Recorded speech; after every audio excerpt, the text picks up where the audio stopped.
You were on the very first episode of Fear Factor. And then you were there for the last episode ever shot of Fear Factor. Oh, yeah, when they made people drink donkey cum. Yeah. Yeah, I went to that episode. You by yourself on a stage entertaining people for an hour. It's the hardest thing to do. Yeah. No production, but it's just you. This whole CrossFit thing is ridiculous to me. It's just so annoying. When I see people on a pull-up bar that look like dolphins swimming through those, like I was like, what are you doing? Now you can't find a same color couple on TV, you know? So now they know how I feel, you know, for the last 40-something years of my life. My dad had to march just to drink out of the same water fountains. That's wild. I would never drink out of a fountain. That's disgusting. What's going on, everybody? Welcome to another episode of the Travis Makes Friends podcast. Today, we have a very special guest with us, a comedian, an actor, and host who has been making waves in Hollywood for years now, and now he's a Vegas local, so imagine that. He's a two-time Emmy nominee and has been heard on the Joe Rogan Experience, Adam Carolla Show, recently starred in his critically acclaimed comedy special, I Never Thought, and now he's here to share his stories with us. Not only is he a successful entrepreneur, comedian, host, entertainer, but he's also a proud father, loving husband. He has a bottomless pool of material about his family that he incorporates into stand-up routines. And he's worked alongside some of the biggest names in the industry, including Chelsea Handler and Joe Coy. As an actor, he starred in Apple TV Plus series Amber Brown, recurred on Kevin Can Wait, and shot the Damon Wayans Jr. pilot Happy Together for CBS. He's even been a principal in Facebook Watch's first sitcom series Starter Pack, but that is not all. He's also hosted his own podcast, The Yo Show, yes, where he's interviewed some of the biggest names in entertainment, including Kevin Hart, The Rock, Jennifer Aniston, et cetera, et cetera.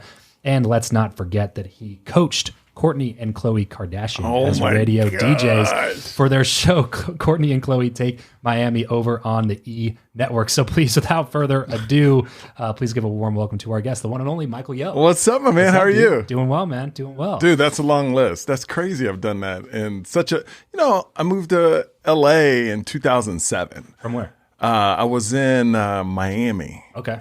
So it's such a crazy ride in how fast things can go. And then you look back and you're like, oh, wow, I'm an adult with 2 kids and life is even crazier because when you're young, you think, oh, I was so busy. Yeah. But then when you have kids, you realize, oh, I wasn't busy. I didn't understand the meaning of the word busy. Yeah, busy back then was just like, oh, I got one meeting today. Now it's like chasing kids around, you know, and the wife and going this place, going that. But I love it, man. I love the journey. That's what's so great is the journey. You guys have help with your kids? No, not much. No, you know what? You know, like family around. No nannies? We do. Okay. We do have in-laws around, but my wife is all about just the kiddos. I don't want anybody around our kids. Like she's like, I want to be the mom. I don't want.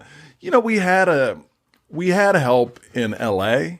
Then the pandemic hit, and I think that kind of, you know what? I don't want to say love, but what I liked about the pandemic, it made people sit there and go, do I really need to be in this spot I'm at right now? And that spot was in LA for us. And I go, no, we don't. It made people reevaluate their lives, find out what's really important in their lives. And I think that's why you saw so much movement. Because people were like, first, financially, there was a lot of movement. But then some people were just like, oh, I don't need to be here. This is not the place for me. And you never realize that till you're gone. Yeah. And for you, it was more like it was a legitimate physical place. Yes. It wasn't even just a mental headspace. It was like, well, why don't we get out of here? No, it was. And my wife loved it because she went to UNLV. She ran track for UNLV. Her parents live here. So, you know, babysitters, you know, so we got instant babysitters that we trust. But also it was mentally, when you're gone from LA is a very mentally draining place because you're always in it. So it's a vortex. It is. It is. And I tell everybody, it's almost like if everybody worked at McDonald's and everybody wanted to be the manager at that McDonald's, but everybody's talking about who's on the fries, who's on the register, who's on this. And that's all you hear all day, right? You know, why are they working the fries? I want to work the fries, you know? That's all you hear in LA is the industry, you know? Right. When you move here, man, I've gotten booked on so much stuff. Really? Wow. Way more than LA.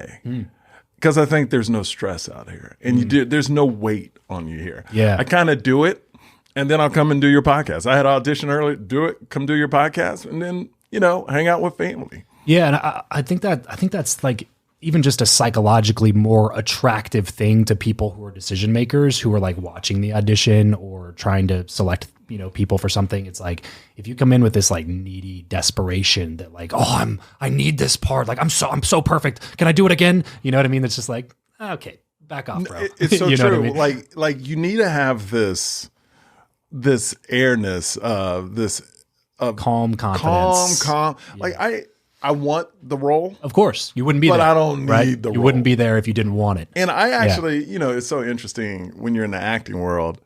Some people, there's different strategies. Some coaches will say, oh, just have the script in your hand and, look off of it. And you want to create, some coaches you want to create the image that you're so busy and this is just another audition. Yeah. Because that helps actors get into the kind of throwaway and not overacting. Sure. And then some acting coaches are like, no, know it off book, don't have the script and really go for it. So it all depends where you land on that spectrum. Where do you land on that spectrum? It depends on the role. You know what I mean? If it's comedy, I know comedy, so I really just go for it. Yeah. But if it's more dramatic, and it's a long sometimes you get scripts 10, 15 pages if you're like the lead.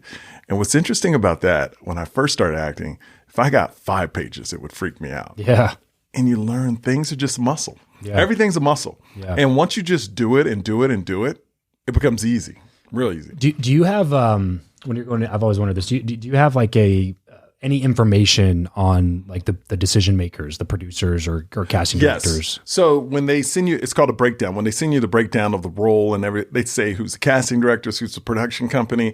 And if you're really into the role, what I do is I look up the casting directors, see what they've casted before. I look at the show, like if the producers have done a show in the past, because they kind of have the same beats. They create the same thing over and over, just different, So I look at what they've done, and then I try to find an actor that, okay, this role is like that, and they like this. So you do your own research. Yeah, you know what I mean? Yeah. So you got to appeal to the audience, though, which in that case is the producer. Yeah. So once you make casting happy, it goes to the producers. So if the producers know, oh, he's done work and actually figuring out this character and knowing what we like, puts you in a lot better position. Sure. So I want to go a little bit back in time here. Yeah. Give the audience a little bit of context. We gave the 30-second bio, but to dig in a little bit further into the past and find out, how you got to where you are today. So you grew up half Black, half Asian. Yes. Which I'm sure comes. And I still am half Black. Yeah, I grew up to this day. To this day, I'm still that half Black, half Asian. So extreme privilege. Yes, extreme.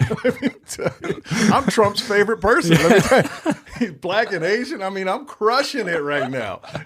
Okay, so let's go back on a more serious note. Age 12, age 13. Yes. Take us back to that time in your life. Set the scene. What was it like being Michael Yo, 12 years old? Predominantly all white neighborhood. Okay. And where were you? Houston, Texas, predominantly all white neighborhood. Mom was amazing, but strict. Dad was hardcore strict. My dad has a PhD in nuclear physics, military guy. Wow. So it was that kind of dad. It was my mom really not letting me know about the Korean culture because at that time people made fun of her. This is when they would pull their eyes back and say racially charged things at my mom. And this was real. This is not just, it's interesting. People that and it's Texas. It's Texas. Yeah. People don't really believe things unless it happens to them. Yeah. Or if it's close to them. And that's the problem with anecdotal. Absolutely. Yeah. Absolutely. If it's not close to you, it doesn't really matter to you. It's not that you don't care about it. It just doesn't affect you. So I'm seeing my mom go through this, and she took the position, I don't really want to teach him Korean or make him more Asian because I don't want him to be made fun of. So that was interesting growing up. I was great at sports. So your mom spoke fluent Korean? Fluent, like first language? Yes. Okay. First language. So then, but she didn't teach you any of it? None. Okay. Because she wanted me to be Americanized. Yeah. Because people made fun of her when she moved here. Do you look back on that as like, I wish I knew Korean? Oh, 100%. Yeah. But at the same time, I probably wouldn't be doing what I'm doing. because I would have been an international businessman.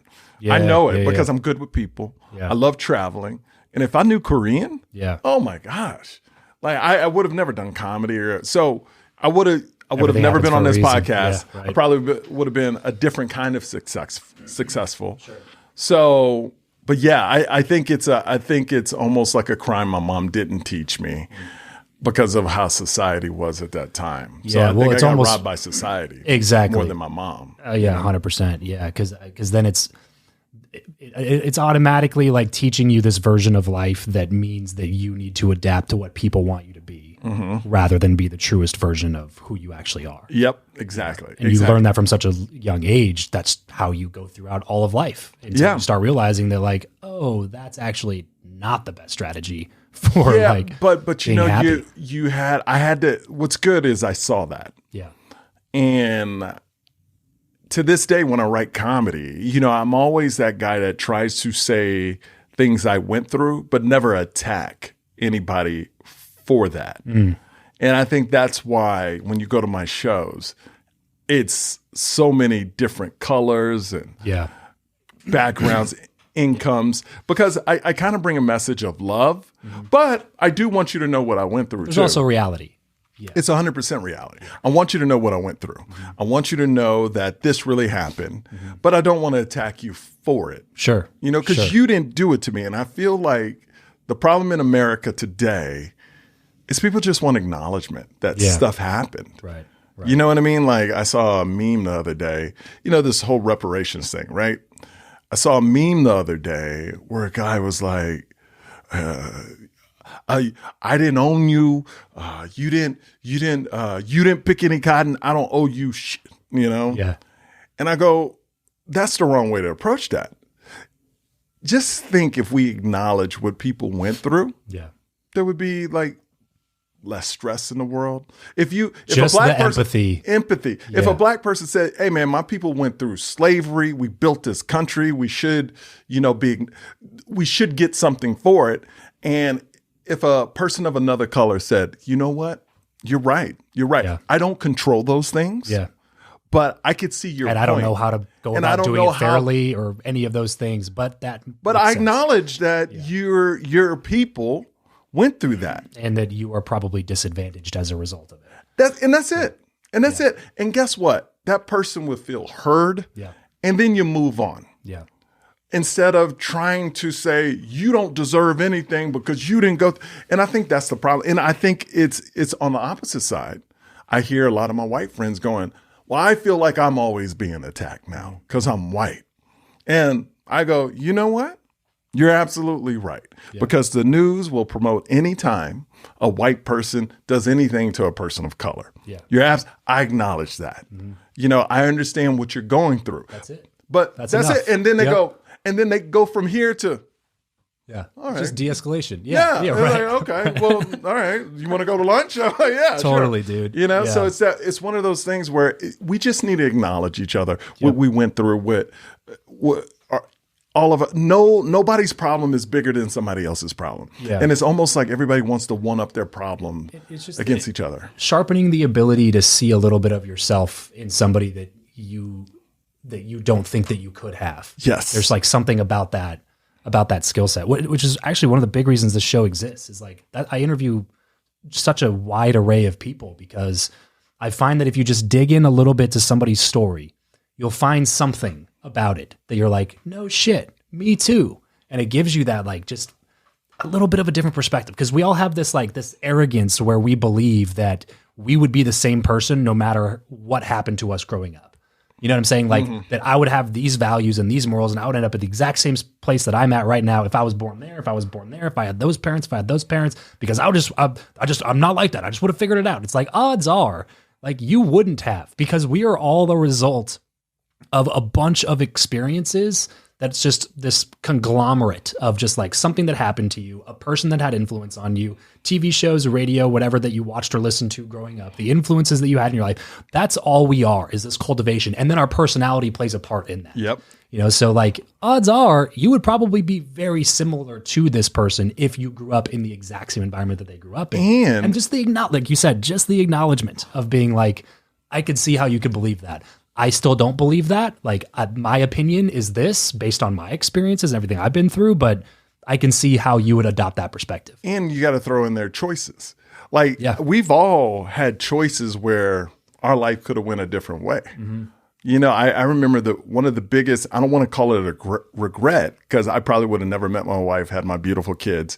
But I remember in college football when I was playing for Arkansas, the coach came up to me and goes, all right, because I got hurt the first day of practice. I gained like 30 pounds, but muscle, like I was working out all the time. So I come in as a receiver, and I was about 220, 230.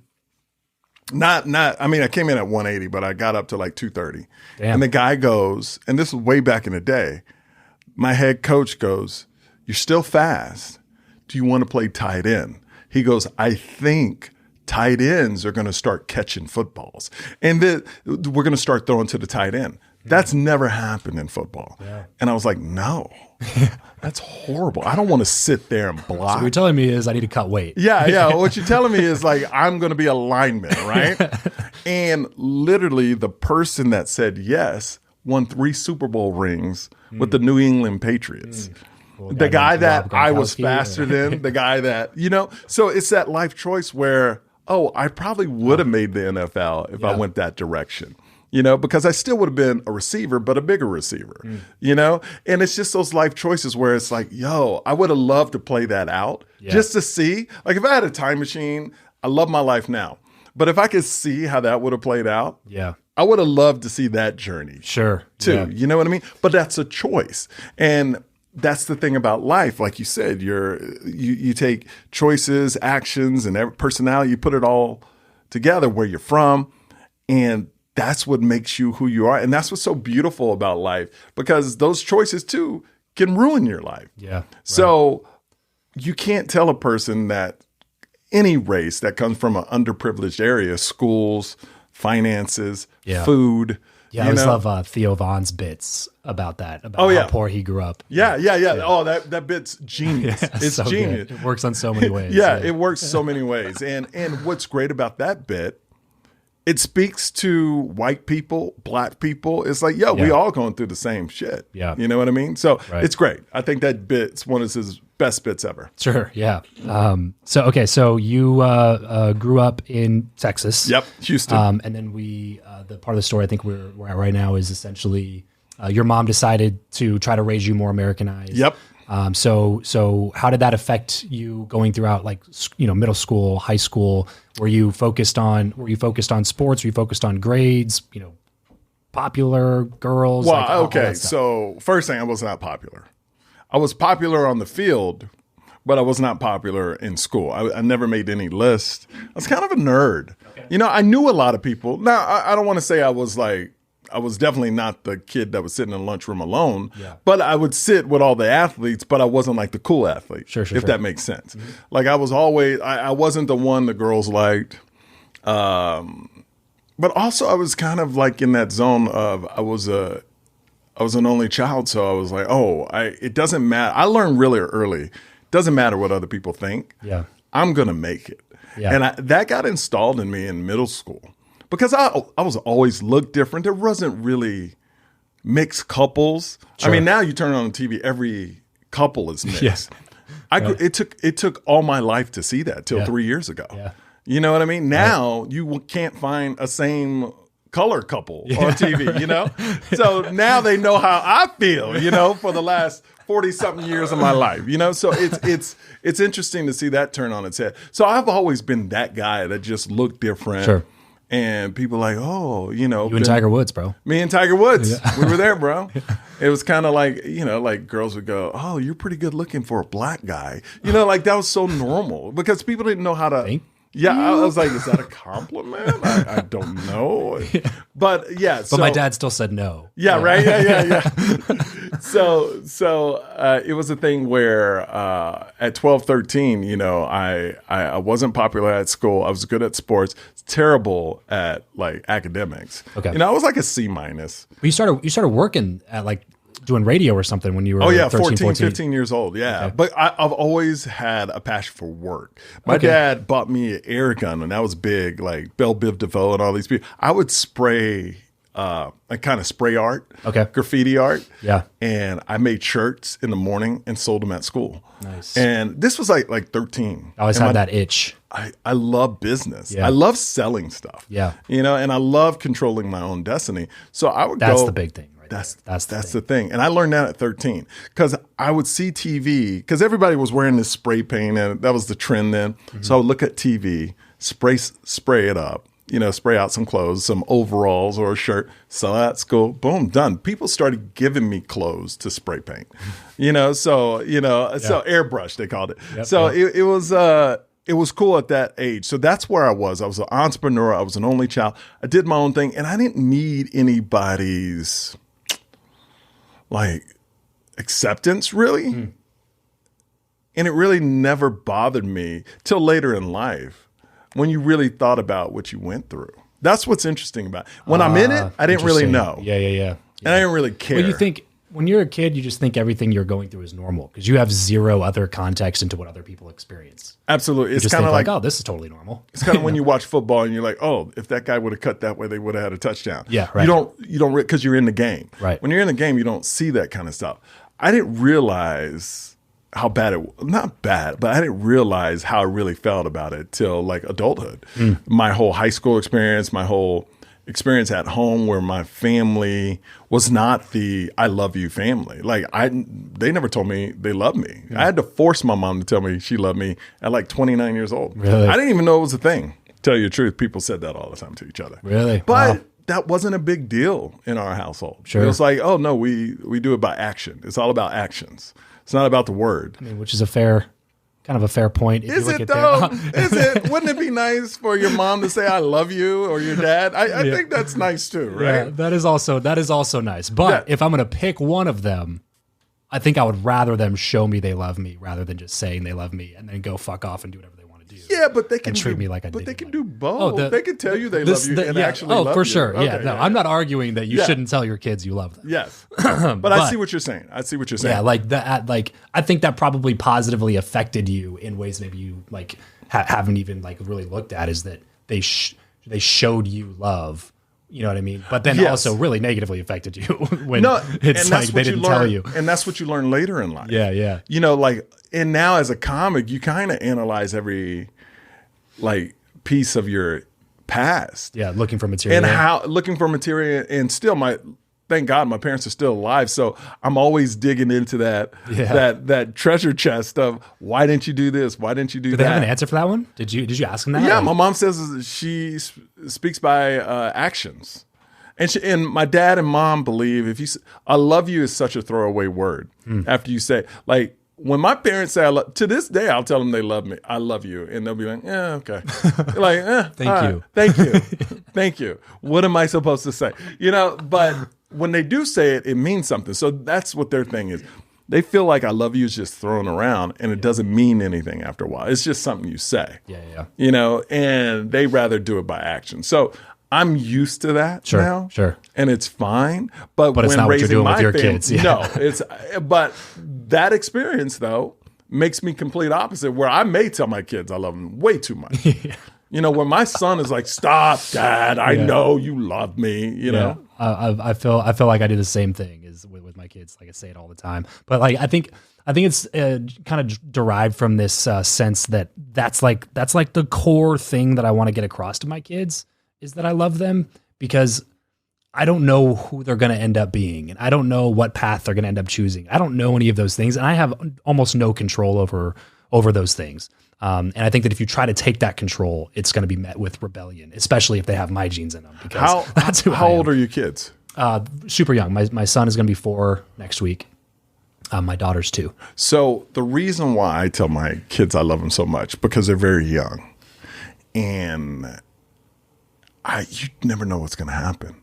Yeah. You know what I mean? You never know what's going to be in store for you the next day, the next hour. Yeah. So I want all the memories they have at such a young age because they don't fully comprehend love. Sure. So I want to fill their life up with a lot of I love yous. So maybe they'll remember that if something were, God forbid, to ever happen to me. Yeah. And that's why I say it so much because I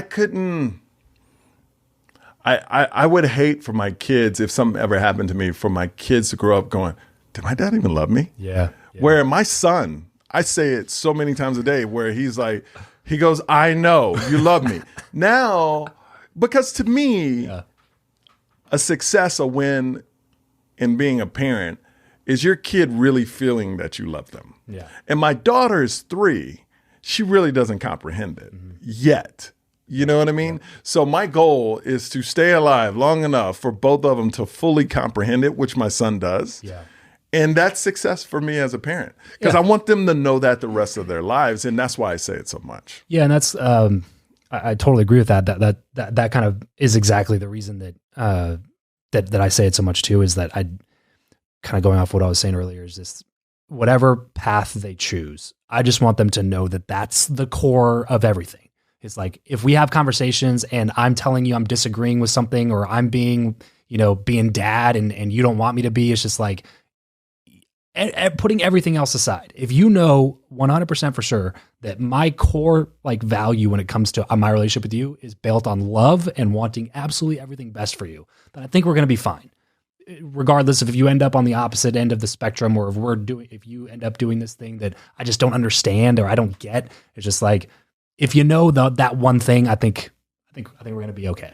And I come from the world where, since my parents never said it, I just assumed it. Yeah. I never questioned it. Here's the thing. I never questioned it. Yeah, interesting. And that's what I like about the whole experience. I never questioned it.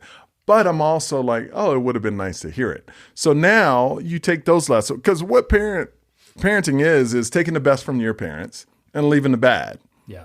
Absolutely. And hopefully you'll be and then hopefully your kids will be a better parent than you. Totally. You know what purpose. I mean? So we should all be learning. Absolutely. That's how society grows as a whole, rather not just individual people. It's hopefully I do a little bit better parenting than my parents did. Yes. I know that they did a better job than their parents did. And hopefully my kids do a better job than I do. Yeah. I said in my comedy special, which everybody, I said, the thing you hear is, oh, as parents, you get softer and softer and softer. And I go, yeah, and that's true, but it's not bad too, because it means we're learning and growing. And I go, my grandfather was born in 1902. My black grandfather was born in 1902 in America, went through injustices you couldn't even imagine. My dad, not too long ago, went through segregation and had to march. My dad had to march just to drink out of the same water fountains. That's wild. As everybody else. Had to march. And I go, this is your father. This is my father. Great. Yeah. This is my father had to march to drink out of water fountains. Yeah. And I go, I would never drink out of a fountain. That's disgusting. So that's the evolution of it. You know what I mean? They fought to drink out of water fountain. And I'm like, that's disgusting. Why would you fight for that? You know what I mean? So that's just how but our parents fought for us to have a better life. And I'm living a better life than my dad. Yeah. And I'm definitely living a better life than my grandfather. Mm-hmm. And that just proves generational wealth too. Yeah. If you come from money, you're going to have better opportunities. Mm-hmm. And that just shows in real life. I wasn't from money, but I've had more privileges than my dad has. Sure. You know what I mean? And to me, it's not even the opportunity. It's the mindset. Yeah. That, I mean, as you know, that's everything to everybody, regardless of your background, how you're born, where you come from, what you started with, what you didn't start with. If you have the right mindset, you can be successful in anything that you want to do. Literally, it starts in your own mind. It does. However, if you grow up a certain way, you have more opportunities to adopt that mindset and see the results of that mindset playing out in front of you so that you can go attack that with the same veracity as your parents did or something like that. Whereas if you grow up somewhere else, it's like, you're telling me it's all about mindset, but I don't see any example of anybody around me that is from where I am from that did what you're talking about. So I don't believe it's possible. I still don't believe it. I agree with you, but then at times I think ignorance is great too. And let me tell you why. Ignorance played a big role in my comedy career. Okay. First time I went up, in comedy, you're supposed to do 3 minutes. Mm-hmm. And then 5 minutes, and then you go to 8 minutes, and then you go to 12, then 15. And that's how you grow as a comedian. I never knew those rules. And sometimes when you don't know the rules, when you're ignorant to the rules, you just kind of make your own. Yeah. The first time I ever went up, I did 15 minutes. I didn't know you weren't supposed to do that, right? Yeah. So how did it go? Great. It went amazing. I got off stage and I go, this is what I was born to do. I called my mom and told her that. Wow. The next night, the owner saw me that night at the Miami Improv. I'll never forget. He goes, that was really your first time? I go, yeah. He goes, all right, you're going to open up for the Wayans brothers tomorrow night. Oh, Sean and Marlon Wayans. I go there. I know them, so it's cool. And they said, watch for the light. Get off when the light comes on. This is my second time ever performing. I don't even know what a light is. So I go way long again. I go back there. Mom was like, what the fuck you doing? Didn't you say what? But he was joking, right? Yeah. Because it went well. But that's the thing is, that's the one time I felt like, oh, if I knew the rules, I wouldn't have grown as fast. Sure. Because I would have been at 3 minutes and 5 minutes. But I didn't know that. So I was like, let me just go out and do 15 and make it work. I'm not saying it was great, sure, but it wasn't bad. Yeah, you know what I mean? Well, that could be a formative experience. If you just go up and bomb for 15 minutes. Yeah, I wouldn't have done that. Maybe I don't call my mom after this one. No, exactly, exactly. But it's I do think sometimes when it's all laid out in front of you too, you can get lazy. Sure, you're like, oh, this is what I do. This is going to be simple. And that clearly happens 100%. To a lot of people who had a lot of those examples. To your point, It's about passion, man. It really comes down to passion and how much you want it. And we all kick ourselves in the ass sometimes and go, yo, why am I not? I need to go. I need to go. I need to go. Like one of the most motivating things about living in Las Vegas to me is I love David Goggins. And he lives right down the street from me. Yeah. So I'm dropping my kids off, and this dude is like running beside my car. And I was like, man, I feel like a loser. This dude is his 34th mile. Yeah, this dude is running beside my car. I feel like I should be carrying my son on my shoulders, running to school. Running since 2 a.m. Yeah, right. And I'm like, this dude is living what he's talking. Right. I'm watching it every single morning. Yeah. This guy is running. This guy is doing what he's preaching, and that's what it pumps me up so much. Yeah. Like I've listened to both of his books, and man, he's so inspiring to me because he's not just saying it. Mm-hmm. Like my dad said, don't talk about it, be about it. He's being about it because I see it. I remember I was driving to the gym one day, and this dude ran past my car at a light, and I go, I'm driving to a gym. And this dude just ran by my car. I'm in air conditioning. This dude's just like, and it kind of pumped me up. Still like wiping out the sleep. Yeah, right? And I'm like, God, this is, and that pumps me up so much to see somebody like that really is living that life. Sure. They preach. Because a lot of people, just to sell books, they'll say something. They don't live it. This dude lives it, Absolutely. No. Yeah, which is why he's gotten as popular. Absolutely. And it's genuine. It's real, and that's what I love about him. I love him. Okay, so back into the timeline a little bit. Yeah. You end up going to college in Arkansas. University of Arkansas. So you go further south. Yes. Yes. I went to Arkansas. I was supposed to go to another college on a football scholarship. Me and my friend were supposed to go to that school. Okay. But he bailed on that school the last minute. So we were both set up to go there. And the only reason I was going because we wanted to play together. But I didn't want to go to his new school. So it was kind of past the time of, where they were offering scholarships at that time. So I had to walk on Arkansas because they liked me. They had a scholarship for me, but it was too late then. So I walked on. They said, we'll give you a scholarship your second year or whatever that was. So I went there, and first day of practice, I pulled my hamstring, and we were at test school for creatine. So they were pumping us with creatine. I got jacked. I never lifted weights really in high school, and I got huge. And, I became a linebacker and just took too many hits to the head, and, I had to quit football. How do you look on that experience as a whole in life? Great. Yeah. I think it's so good I didn't continue to play football. Yeah. Because I see these athletes with the concussions, with the CTE, and just to see them walk around. Yeah. I mean, they're like, it beats your body up, so do you look on it like I'm really glad that I did? Like, are there any lessons that you feel like you learned playing football that you wouldn't have learned otherwise? Or teamwork. Yeah. You learn responsibility. Yeah. You learn to take care of your own stuff. Like your position on the field, you got to take care of that. Because if you don't, you let a lot of people down around you.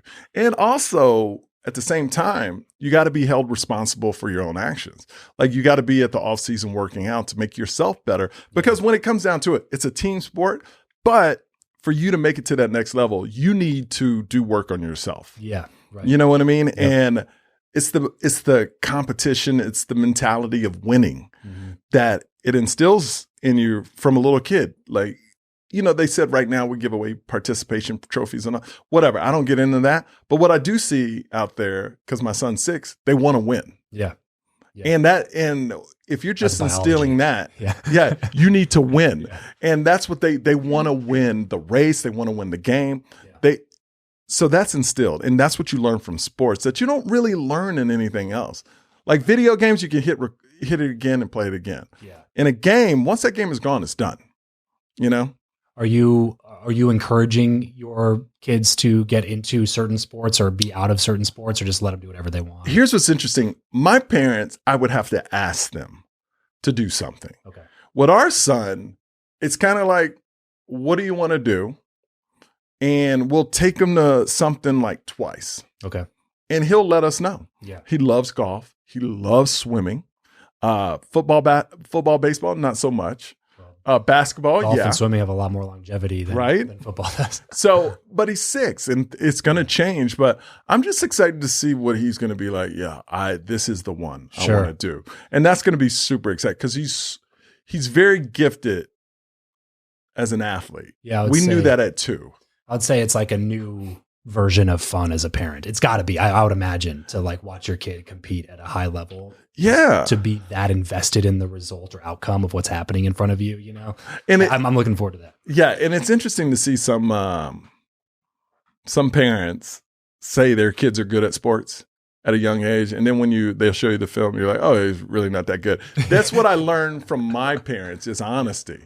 So it's kind of, I never overhype my son. Yeah. If I tell you he's good at something. Yeah. You know what I mean? Like at golf, it's unbelievable. Like at 2 years old, coaches were like, how old is he? Really? He just, for some reason, has this golf swing that's ridiculous. That's you know? Awesome. So we'll see. That's what I told my wife. I was like, our kids can play whatever they want to play in addition to golf. Yeah, in addition to golf. Because I played a lot of basketball growing up. And for me, it was the same thing. I beat up my body so much. And part of it was just that like the school that I went to was not very well equipped to teach us how to take care of your body at all.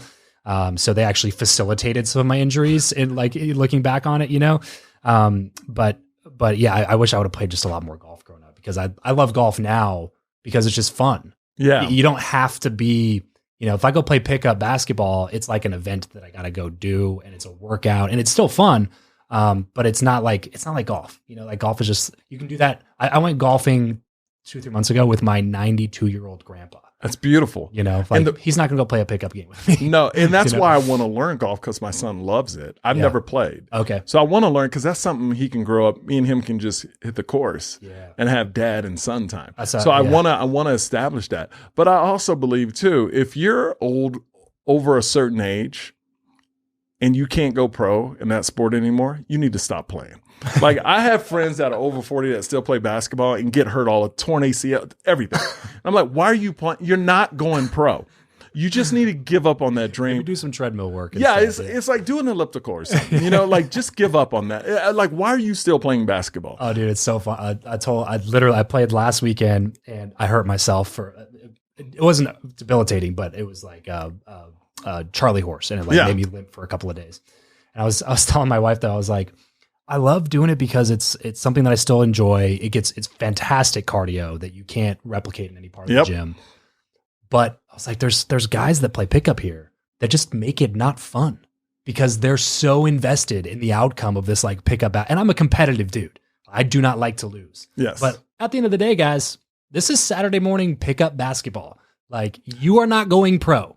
You did not play pro. You didn't even play college. Like, hey, maybe it's not that big of a deal. No, you know? Because this is a lot of people, this is their week. It's their highlight. Yep. Oh, we want to pick up basketball game. And the highlight of my week is not hurting myself. Yeah. So I don't want to play pickup. My friends are like, you want to go play some flag football? It's like, no.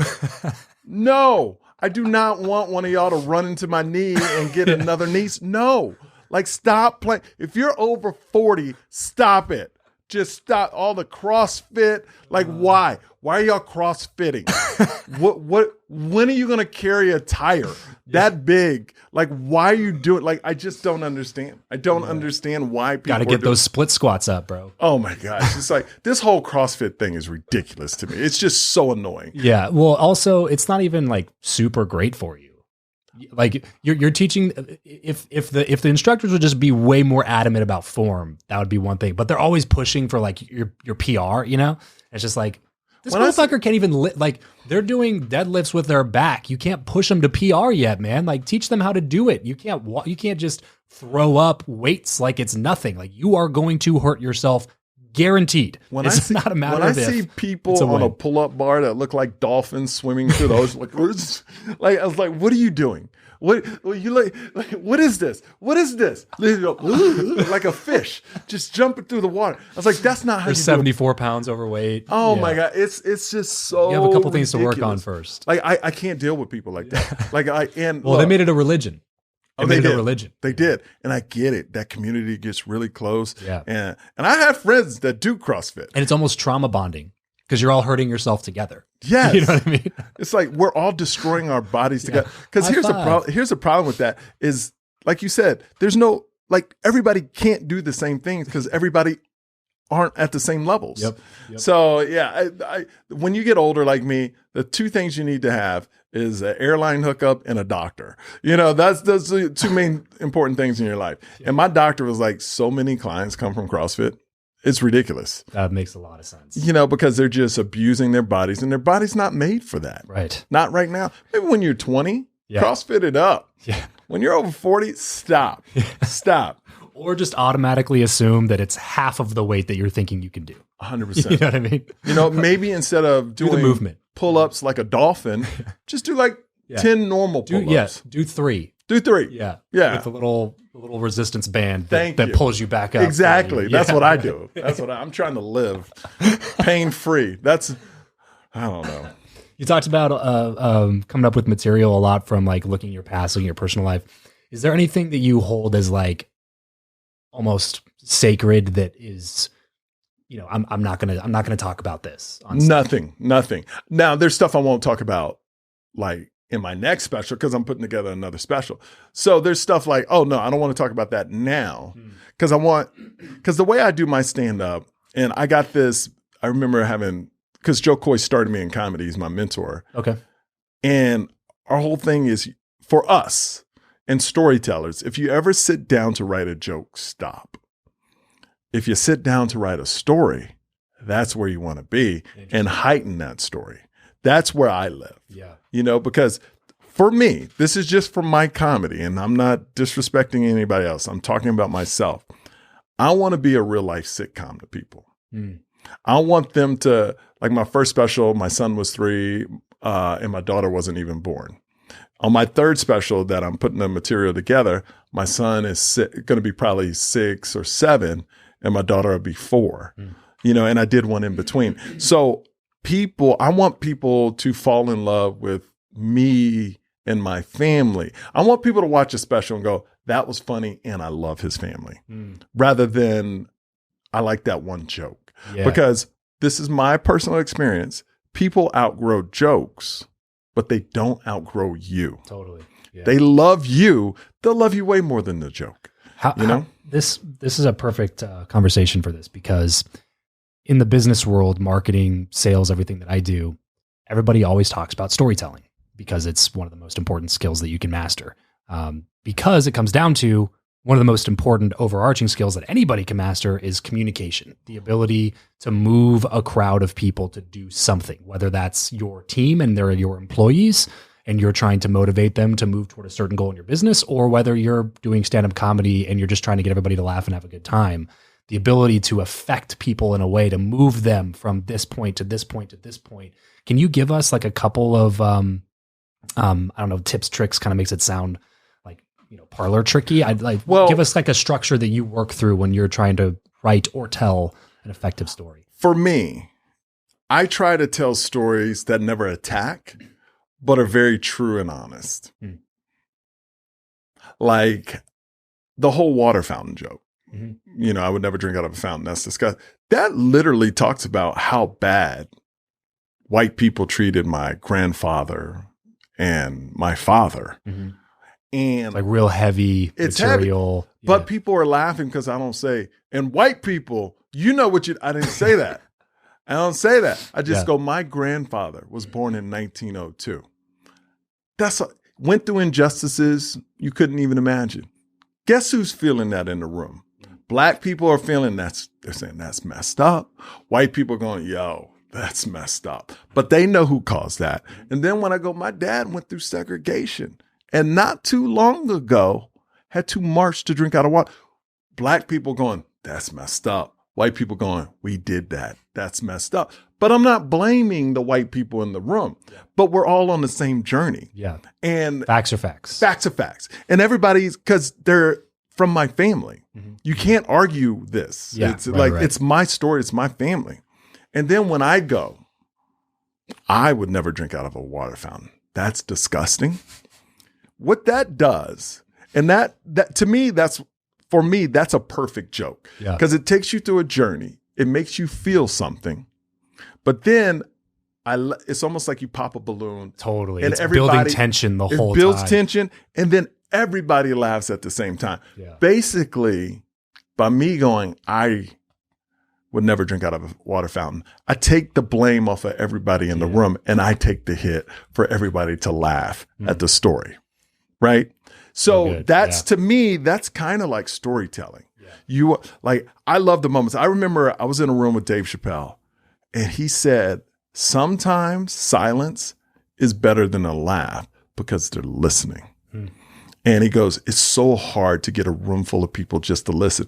But when it's quiet and they're engaged and you see people start leaning forward to the story, I love that feeling. Yeah. And when I go through that story, like I didn't say it like I say on stage, but it gets serious. I get like, my grandfather was born in 1900. I get serious. And then when I hit that punchline, the room explodes. Yeah. Yeah. And I proved my point. I've historically gave you a story that's fact. Different colored people in the audience went through their own journey and how they were affected by that. But then at the end, I don't blame anybody in the room. And I don't empower anybody in the room. I don't say black people are right or white people are wrong. I go, I would never drink out of a fountain. So I think the arc brings it back to you. Brings it back to me because I'm not trying to make anyone feel bad. I'm trying to let everybody know how it was. Now, that's what I feel like that's my strength in comedy. And when I write a story, that's kind of like my formula. I want to inform people, but at the end, I don't want to blame unless it's you. Unless I'm writing a very current joke and it's not about my family or me, and it's about a certain group, then I want you to take the blame on that one. But that's really not my comedy style either. But, but now looking through my kids' eyes, them being mixed, it's kind of like I'm at this weird point where it's like, oh, should I say more? And then it's kind of like, well, I could say more if it's genuine to really how I feel rather than just speaking out and being angry about stuff. Because you don't win like Instead that. of going on like a rant that makes an entire group feel bad. Yeah, I would rather go, you know what? I got kids and I'm seeing this happen. Now, that's something where I don't care what color you are, you go, oh, okay, I got kids too. And I want this world to be a better place, but here are some problems. You see, that's a different way to go about it, where people acknowledging, look, I got kids. I'm seeing this happen. This needs to be, I need to speak about this. So that's if I were to ever talk about those trigger topics or anything, that would be the way into it. But I would have to feel authentic about it too. And not like I'm just, I tell you, because that does nothing. Yeah, I love that. Sitting down, don't sit down to write jokes, sit down to tell stories, because that's really where it is. And I would just say, be authentic. When you tell, and be honest. I see so many, I'm on the news so much, like when I go to different cities and I see great newscasters and I see people that read the news with no empathy. They're just reading a teleprompter. And the people that are in the big markets, a lot of them can read that teleprompter, but you actually feel like they care. Sure. You know what I mean? And that's the difference in story. That's great storytelling. And then there's some that are just telling a story. That's a big difference. It's a big, Absolutely. It's a big difference. And there's not a lot of the like the Mitch Hedberg joke. Like I love Sam Morril, Mark Norman. Yeah. Right. But I feel like they're great. They're great.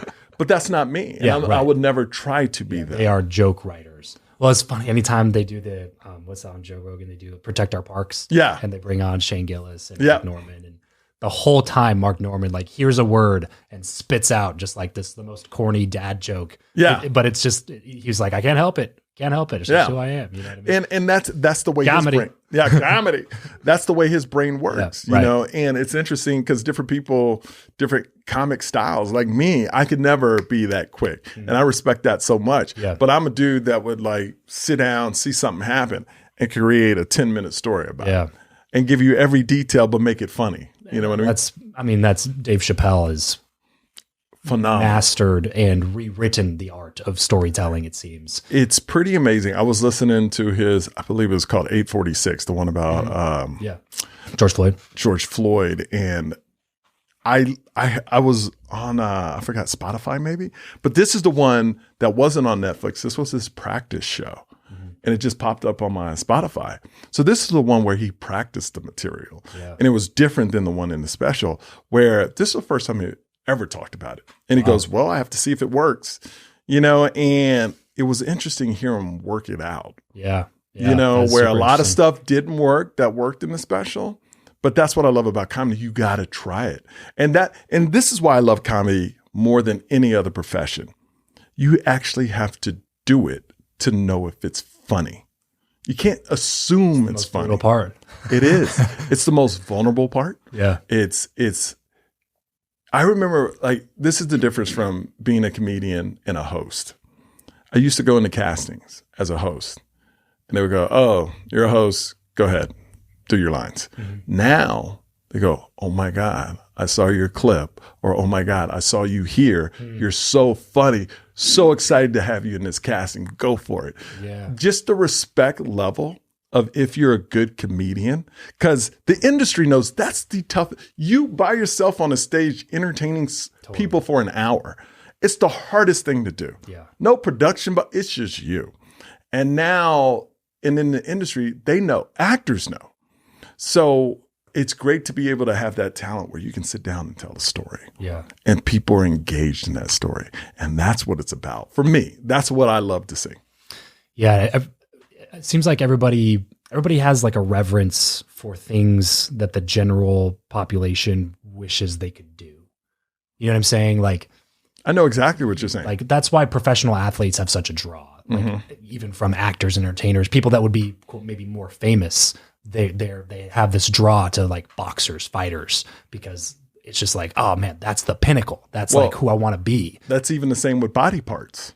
Sure. Like anytime something's hard to obtain, that's what becomes popular on the body. Yeah. Kings used to be fat because they had all the money for food. Right. So everybody was starving. Yes. So everybody wanted to be fat because that showed wealth, you know? Then it became, big lips, because not a lot of people have big lips. Then it became big butts because that wasn't normal. So you actually had to pay to get big butts. Yeah. So things that are hard, like in the 50s or 60s, it was super rail thin. Totally. Was the look because it was hard to obtain. Anything that's hard to obtain, becomes popular. Yeah. Now it's fitness and six pack and tone. And, yes. Yeah. You know, and it's being in your 40s, going to CrossFit, and like that's popular. So it's like, well, I got to do it too.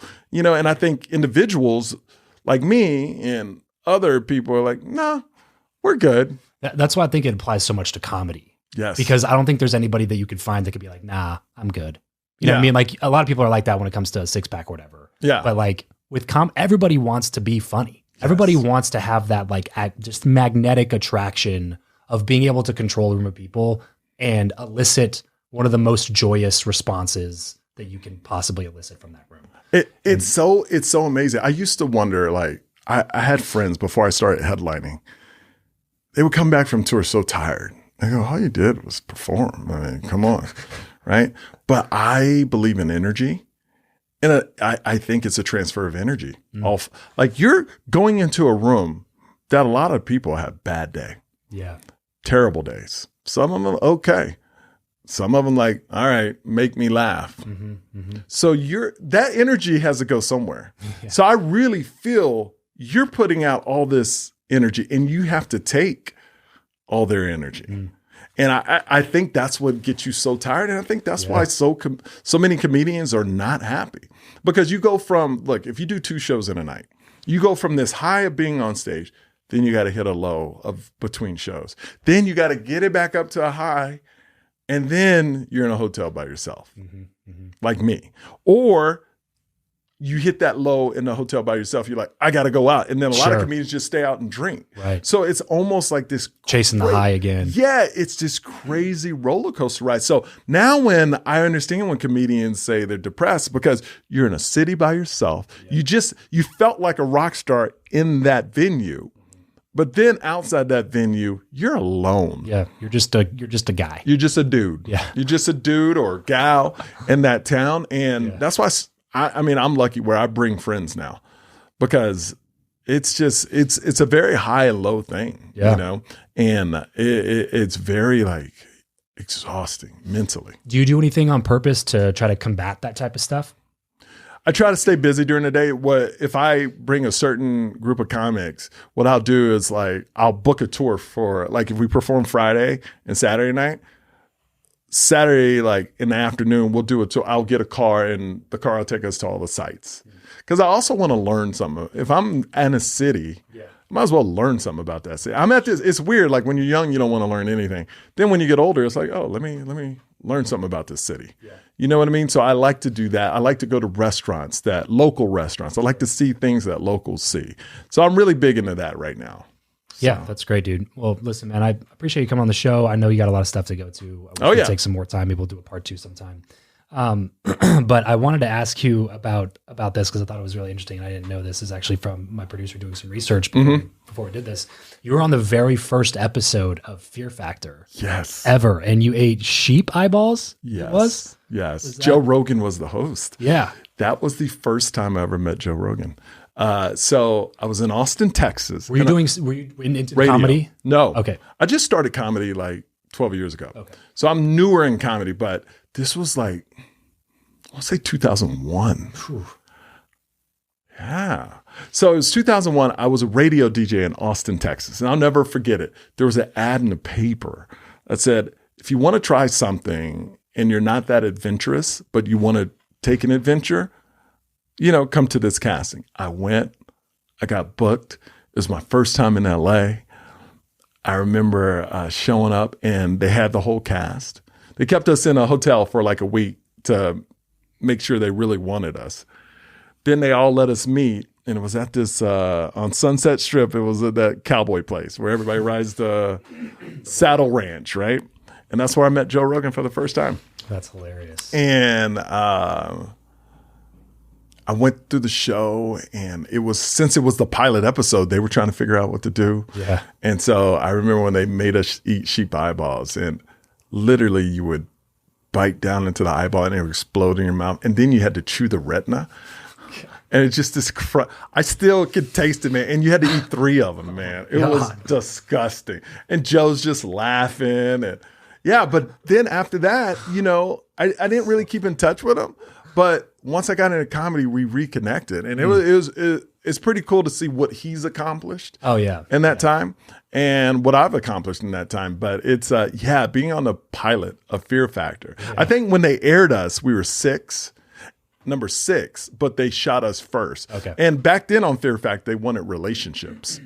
So it was more like the people that did Real World, they did the first seasons of Fear Factor. So they wanted it more about, there was a villain in each episode. There was people that ganged, so it was more about relationships rather than, it became just super hot people doing stunts at the end. At the beginning, it was about relationships. They were trying to build arcs and stuff like that. Yeah. And then you were there for the last episode ever shot. Oh yeah. When they made people drink donkey cum. Yeah. Yeah. I went to that episode. And that sounds like a blast. let me tell you, I was there, and Joe Rogan goes, "You got to see this, man." I go, "What?" He goes, "Dude, they're drinking donkey cum." And I go, "What?" These people just, and I go, "Oh my God." And he goes, "We're going to get canceled." And I go, "Yeah, you probably are after that." And I was there that day. I'll never forget it. And it happened. They never shot another episode. Yeah. Some stuff is just, you can't stomach it. It's just like, literally, you can't stomach donkey cum. Like gallons. It was like one of those things where if you miss the target or something, you have to drink more of it, or something like that. I don't right? remember. I was just so disgusted. Ooh. I think when I got there, because it took him a while to shoot that, I just saw the first person take that big jug or whatever and just chug it. And I was like, I'm done, bro. I'm out. This is all I needed to see. Because my friend was actually the producer of Fear Factor, like the executive producer. He created the show. And he's the one that invited me out that day. Yeah, and I was shooting it for some TV show. I forgot. But I was like, yo, I'll just interview you later.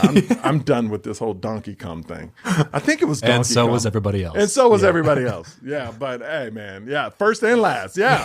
I bookended Fear Factor. Yeah, which is what you're known for, really. Yeah, there you go. There you go. Well, listen, dude, this has been a lot of fun. Thanks so much for coming on. Before we take off, where can people go find your stuff? Well, first of all, thanks for ruining my lunch by bringing that up. I really appreciate that. No, but everything, michaelyo.com. I'm on this big tour. We're moving out of clubs and doing small theaters now. So everything's growing. It's beautiful. Still my special. If you haven't seen it out there, check that out. It's on my website, michaelyo.com. And it's called I Never Thought. And man, I self-funded it myself, put it out myself. And that's the whole thing. After I beat COVID, man, it was all about second chance at life and, taking control of your own destiny. And that's my whole journey now. And just really meeting good people. That's what I'm all about. Good people and just, helping each other out and everybody taking it to the next level. Love it, dude. I love meeting people who just decided to do things a little bit different. Yes. And those are my types of people. So I appreciate you coming on, man. This is a lot of fun. If you want to go check out more of Michael's stuff, head over to michaelyo.com. Go see where he's going. Go watch him and do some stand-up and stuff. I'm sure you'll have a fantastic time. Dude, thanks so much for coming on. This is a lot of fun. All right, bro. Appreciate it. Later.